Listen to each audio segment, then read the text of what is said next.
The Tale of Lam Ang and the Fire Giant.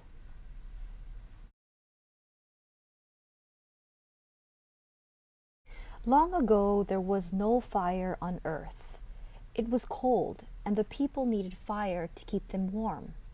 But the only fire on earth was guarded by an ugly and selfish giant who lived in a cave. The people were so afraid of him. A young man named Lam Ang saw how the people in his village suffered from the cold.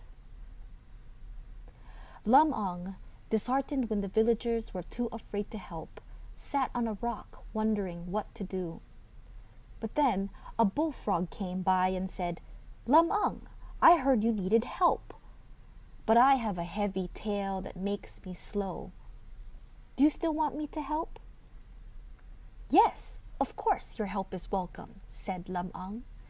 Together with the bullfrog, Lam Ang walked down the road. Then a horse came by and said, "Lam Ang, I heard that you needed help, but I only have one eye and can't see very far. Do you still want me to help?" "Yes, of course, your help is welcome," said Lam Ang. Together with the bullfrog and horse, Lam Ang walked down the road. A cat and dog came by and said, "Lam Ang, we heard that you needed help, but I only have one right ear," said the dog, "and I only have one left ear," said the cat. "Do you still want us to help?"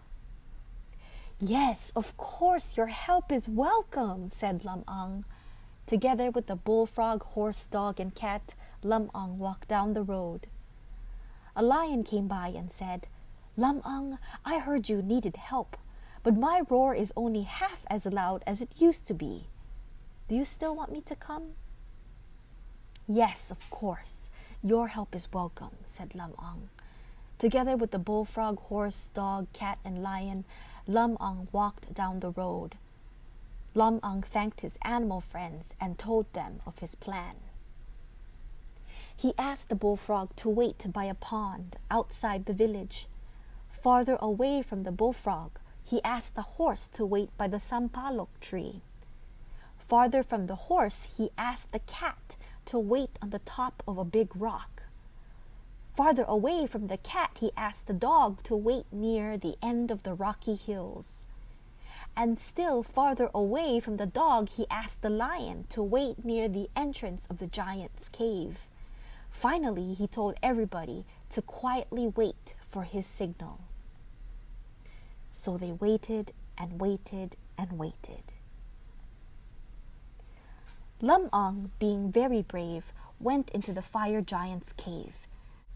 The giant guarded his fire so no one could steal it while he was asleep. Lam Ang went near the sleepy giant. "The people in the village are suffering from the cold. You must share some of your fire, O fire giant," Lam Ang bravely told him. "Foolish young man, can't you see that I'm the guardian of this fire? Nobody can get even a little spark. It's mine, all mine." The fire giant roared angrily at Lam Ang. Unshaken, Lam Ang replied, "You cannot scare us anymore, selfish fire giant. You have been selfish long enough," Lam Ang shouted. Then he went to the window and gave the signal to the lion that was nearest to the giant's house. Upon hearing the signal, the lion roared his loudest roar. When the others heard this, the dog barked his loudest bark. The cat meowed her loudest meow. The horse neighed his loudest neigh. And the bullfrog croaked his loudest croak.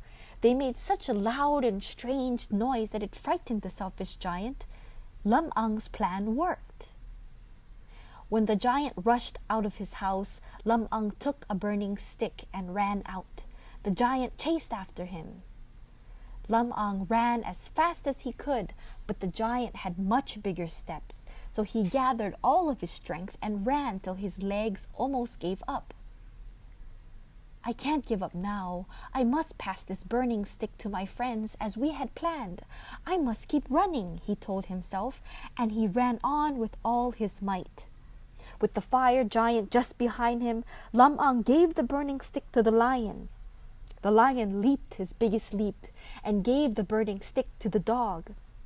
The dog ran his fastest run and gave the burning stick to the cat. The cat flashed away like a lightning and gave the burning stick to the horse.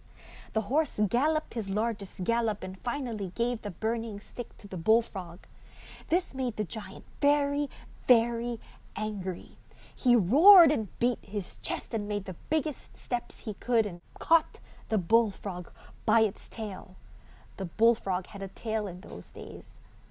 The bullfrog was so frightened, but he knew that he must bring the burning stick to the people. Whatever happens, I must pass this stick to the people as we had planned, said the bullfrog. So he stretched his body until his eyes bulged out. He made the biggest leap he could and landed where the people were waiting. The bullfrog was very happy, but lost his tail. He left it in the fire giant's hand. That is why today the bullfrog does not have a heavy tail. When the people saw the fire giant coming, they picked up whatever stones and sticks they could see. They shouted their loudest shouts and chased him towards the mountain cliff. The selfish giant had nowhere to go. The people kept chasing until he fell off the mountain cliff and the giant was gone forever. The people danced and rejoiced. The giant is dead! The giant is dead! We have fire! We have fire! They carried Lam Ang and his animal friends on their shoulders and paraded them around the village. For the first time, they went out of their huts without shivering in the cold night. Now they have fire to keep them warm. They thanked Lam Ang and his animal friends and praised them for working together to bring fire into their village. Greed melted away that day as each made a vow to always share.